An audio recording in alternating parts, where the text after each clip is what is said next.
Hello everyone, welcome to another episode of Tracking EOS launch on Investing with a Difference. And I believe we had a great historic day yesterday. Before you get too excited, let me tell you the EOS mainnet launch is still not completed. We have just gone through the verify and test phase. So while you are seeing all these great headlines of a go and no go vote, that was actually never planned. Like that was never a step defined in the mainnet launch. We were actually hoping before this whole last 1 week that will be the state which will happen very quickly. But as we saw the drama unfold, there were a lot of block producers, a lot of politics, and which people believed there was politics, while block producers insisted they are all working together towards 1 minute launch. Ultimately, it unfolded. So let's go to the ES Authority website where they put some updates. We were also giving updates, so I was not around. So I had put asked the team to at least give you the live updates on the call. So, but overall, I think you remember we talked about the 8th June call, which was where Dan Larimer had weighed in. It still didn't resulted into no go. But how it unfolded yesterday was that call started. I'll tell you what happened really, right? Means I was actually watching the stream while I was busy with some other stuff, but I was keeping track of it. And mostly what happened was there was a big change in the way the call was conducted. It was a secure call.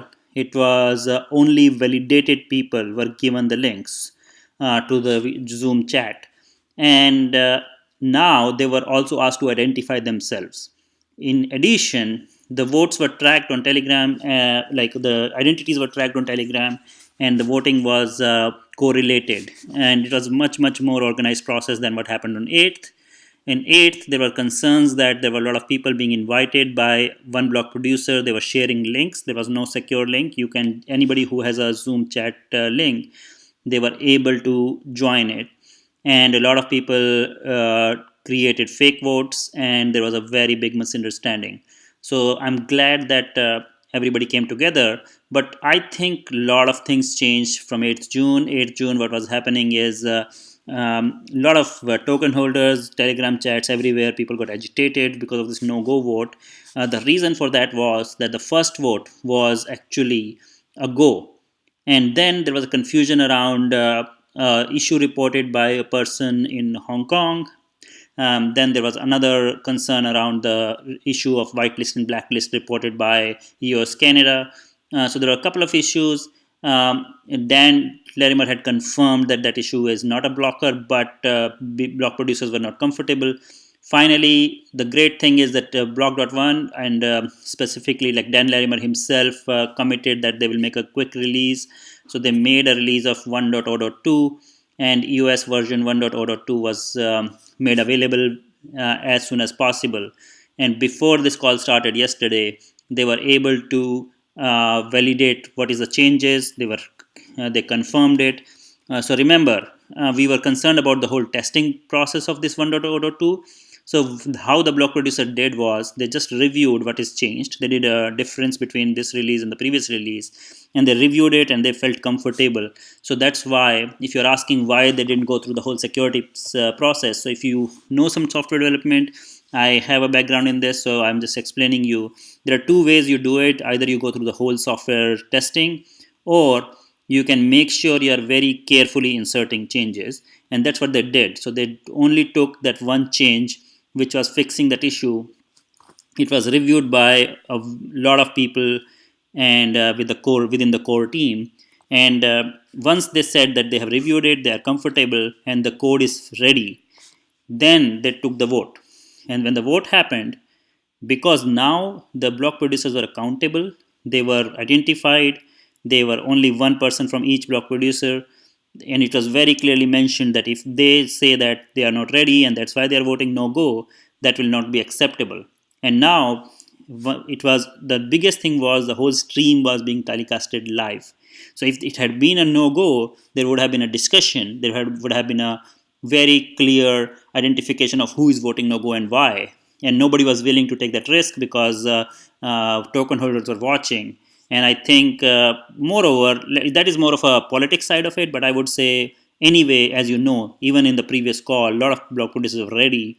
They did not want to wait because it has been a long wait. It has always been a 1 week of hard work, and everybody wants this chain to launch. So ultimately, the interesting thing was it was a unanimous vote. Everybody said yes. There was no counting needed, and it was very quickly declared a go. So now what happens from here? So again, as I said, this is just a phase that we have passed. We have only said that we have verified and tested, and now the enablement is starting. So what does that mean? That means that now they are going to mesh together. So what I understand today morning, they successfully meshed. So they had some appointed block producers. So right now, to start the chain, you need to have appointed block producers, and they are going to start this chain, and they will allow everybody else to come together. So they have already started meshing. What I hear is that it has gone successful. There were some more patches which were submitted in the meanwhile from Dan Larimer himself, and those patches are getting integrated. So the good thing is, in the new process, they are actually being very agile. They are actually making changes on the go and willing to take patches. So that is a good sign that even if they find something, I'm not expecting them to now stop this process. Now, what I understand right now is Sunday morning US time, that is 10th June, 1300 UTC. That is when the target right now is to go and declare the chain to be ready. And what does that mean is that it is enabled, but it is not activated. And when do we activate? When we get the 15% vote and we have an official block producer. So right now, this whole activity is done by appointed block producers who are responsible for starting the chain. They are not getting rewarded for it. They're just preparing the chain. Once it goes live, when the enablement is completed, that's when, as a vote token holder, your votes matter, and that's where your voting will be important. So now this is the EOS portal. The good thing is it's become now secure. So I was looking at it earlier. It was not it didn't even have SSL. Now they have a valid SSL certificate, which is good progress. But do not enter your private keys anywhere. The only wallet, again, I am personally not going to vote for first time unless there is a problem that they don't meet 15%. You need to understand that this voting will continue live on the chain every 2 minutes. So you will have a chance to vote all through this life cycle of EOS. You can always change your block producers if you want.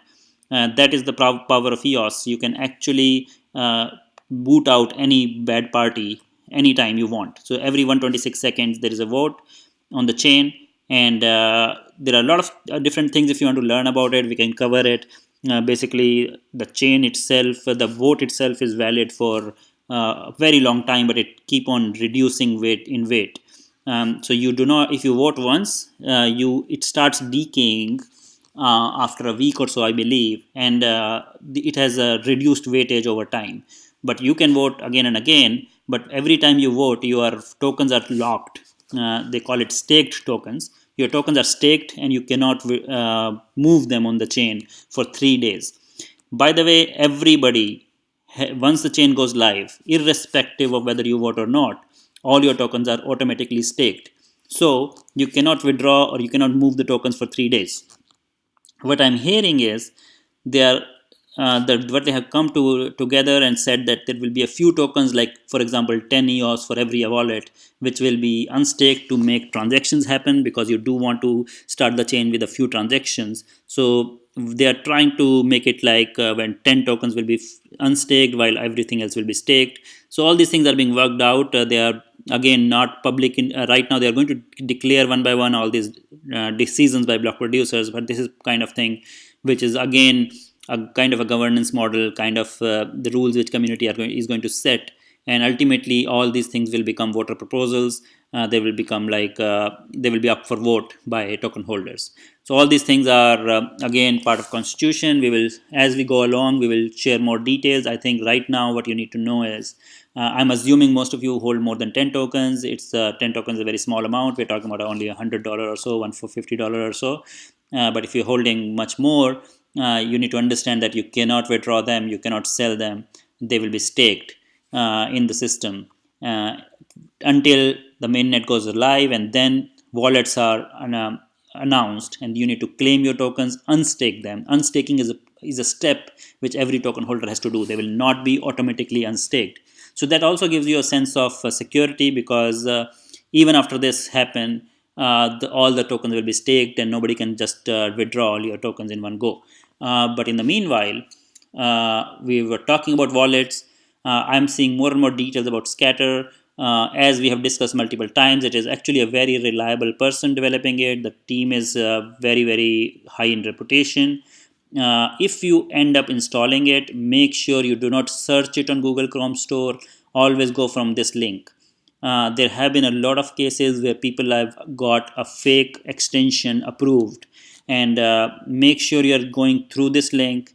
Make sure you are always checking once you are, even after you download, or if you go follow this link, you need to make sure it verifies that it is coming from the right source.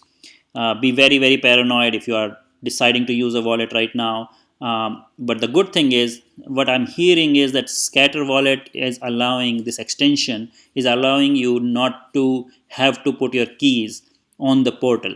So when you go and log in, if you're logged in on Scatter wallet, you will be able to vote even without putting your private key in the browser. So these are the kind of things you need to learn. If you're very comfortable, you go ahead.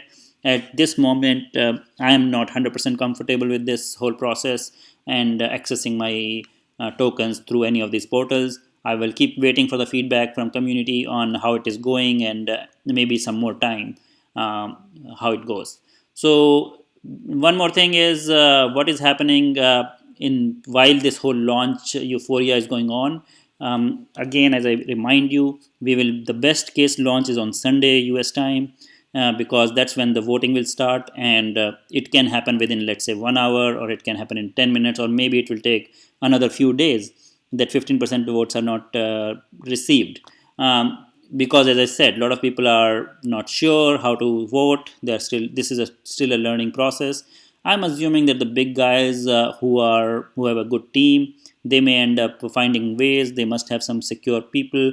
The best way is, if you're running a node, if you have a command line EOS portal under a secure node, and or you're working with the block producer. So maybe, I'm sure there will be some block producers who will create this secure environment in their offices to allow some of the big guys to vote. I don't know how it's working out.